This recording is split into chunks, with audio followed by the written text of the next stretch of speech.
Hi everyone, I'm Mina here, and we're doing something really exciting at our ViewSonic Brea headquarter office today.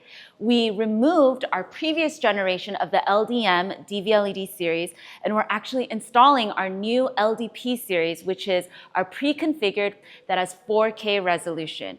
It's going to be 163-inch. I'm super excited because we make it very easy for you here at ViewSonic.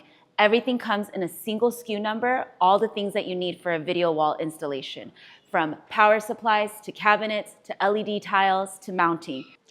All right, guys, join me in installing the LDP 163. Our first steps is we're going to be mounting the wall mount brackets.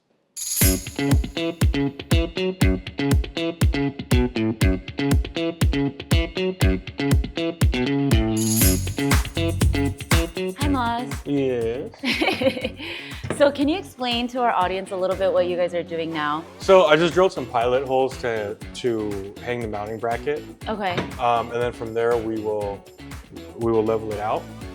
Gotcha. So right now we have to raise it up just a little bit, and then we'll level it out, drill our pilot holes, and mount the first mounting bracket.